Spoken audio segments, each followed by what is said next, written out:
अयोध्या। सपा मिल्कीपुर में नहीं चाहती है चुनाव, जनता को बना रही बेवकूफ, बाबा गोरखनाथ। अयोध्या।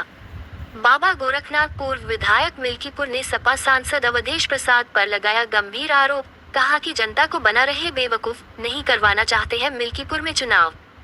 बोले एक दिन पूर्व उन्होंने जब अपनी याचिका उठाने के लिए हाई कोर्ट में गए तो सपा की तरफ से 1 दर्जन अधिवक्ता पेश होकर विरोध कर अगली डेट लगवा दिया, जबकि सांसद अवधेश प्रसाद क्षेत्र में झूठ बोलते हैं कि भाजपा चुनाव नहीं चाहती है। बोले कि अगर मैं चुनाव नहीं चाहता तो कोर्ट से अर्जी उठाने के लिए क्यों जाता। बोले सपा को मालूम है कि वह उपचुनाव हार जाएगी, ऐसे में वह साथ में चुनाव नहीं करवाना चाहती है। बाबा बोले कि आखिर कारण क्या है कि सपा मिल्कीपुर में चुनाव नहीं चाहती है। जनता फैसला करे कि भाजपा नहीं चाहती चुनाव या सपा नहीं चाहती है। कल जब मैंने जब सुना कि मिल्कीपुर की उत्तर प्रदेश की 10 सीटों पे चुनाव आयोग ने घोषणा कर दी, उसमें मिल्कीपुर का नाम नहीं है, तो काफ़ी दुख हुआ। हम लोग अपने पदाधिकारियों से बात किया और तत्काल ये हुआ कि नहीं, उस याचिका को वापस लेना है। अगर उस याचिका की वजह से दिक्कत हुई, मैंने याचिका वापस लेने की अर्जी डाल दी। कल उस पर डेट लग गई, कल याचिका वापस हो जाती। पर जैसे मेरा नंबर आया, 1 दर्जन वकील समाजवादी द्वारा वहाँ इस बात के लिए खड़ा कर दिया गया, इस बात पे बहस होने लगी कि याचिका ऐसे वापस नहीं हो सकती है। और एक में 2 याचिकाएँ थी। शिवमूर्ति में कल ही की डेट में एक वकालतनामा लगाया गया। बस मैं ये पूछना चाहता हूँ, हम याचिका वापस करा पाते ना करा पाते, आप शाम तक रुक जाते। आपने 1 दर्जन वकील भेजे किस लिए? जब आपने इस्तीफ़ा दे दिया, समाजवादी वहाँ चुनाव की बार बार बात कर रही है, तो कल ये क्या था? आपका ये दोहरा मापदंड नहीं चलेगा। एक बार यहाँ अयोध्या आपके गुमराह करते हो कि हमने कोई वकील नहीं भेजा। आप पता कर लीजिए, जो वकील आप इस बार चलिएगा, अगर उनके वकील खड़े नहीं मिलेंगे तो आप बताइएगा। जो वकील उस मुकदमे का इनका लड़ रहा था, जो अधिवक्ता लड़ रहे थे, वही अधिवक्ता कल की डेट में खड़े थे। दूसरे में इन्होंने बाकायदा वकालतनामा लगाया। मान लीजिए कोई चूक हो गई, ये देश का पहला मामला था इस तरीके का, किसी को अंदाज़ा नहीं था कि रुकेगा। चलिए चूक हो गई, एक गलती, कोई गलती तो नहीं कहेंगे, चूक हो गई। मैं उस चूक को सुधारने के लिए सीधे हाई कोर्ट पहुंचा।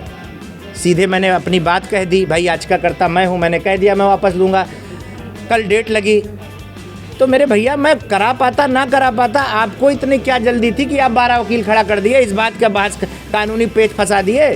सवाल लेना। अब देखिए, जब तक कोर्ट का फैसला नहीं आ जाता, कोर्ट के फैसले से लगता है कि विलम्ब होगा, तो मुझे लगता है सवाल अच्छा है। पर मैं कह रहा हूँ ना भैया कि ये इस तरीके का ये पहला मामला था, देश का पहला मामला है।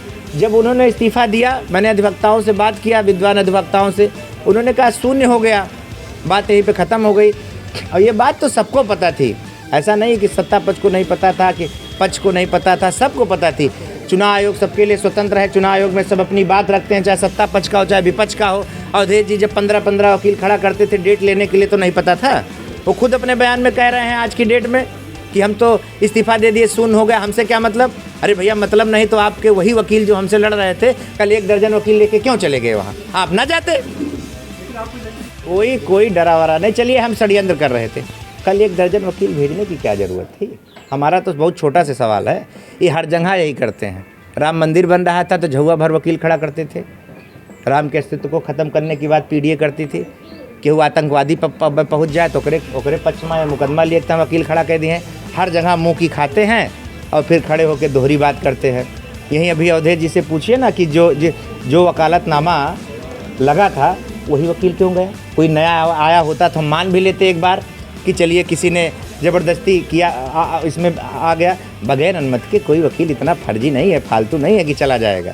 ये सरासर आरोप बेबुनियाद है और मिल्कीपुर की जनता सफ़र न करे, इसलिए हम लोग चाहते थे कि उसी डेट को चुनाव हो जाए। और हमारे प्रतिनिधि मंडल ने मुलाकात कर ली थी चुनाव आयोग से, नोटिफिकेशन आज आता, उससे पहले कल हम आदेश लेते थे, टैक्स हो जाता, उसमें जो विधिक राय थी सबने ले रखी थी। पर कल जो बखेड़ा समाजवादियों द्वारा खड़ा किया गया, ये दिखाता है कि समाजवादी बुरी तरीके से मिल्कीपुर में अपने ही तो बता रहे हैं कि हम भाजपा का सर्वे मार रही थी, तो माननीय अखिलेश यादव से पूछ के सर्वे कराती है क्या पार्टी? अरे हार जीत लगा रहता है। और कोई वो समाजवादी से वहाँ हम 3 बार लड़े हैं, भारतीय जनता पार्टी 3 चुनाव लड़ी है इन्हीं से। 15 में अपने बेटे को मंत्री थे, नहीं बचा पाए, 3416 वोटों से हार गए। 17 में खुद हार गए थे 29,000 वोटों से। 22 में हम हारे जरूर, पर हमारे वोट बैंक में बड़ा इजाफा हुआ था। 6 प्रत्याशी एक हो गए थे किसी तरीके से, वहाँ हम लोग हारे। पर चलिए, हार होती है। पर ये कहना कि पार्टी लड़ाई में नहीं डर है, ये सरासर गलत है। बहुत एकदम देहाती भाषा में मैं पूछता हूँ, कल क्या था?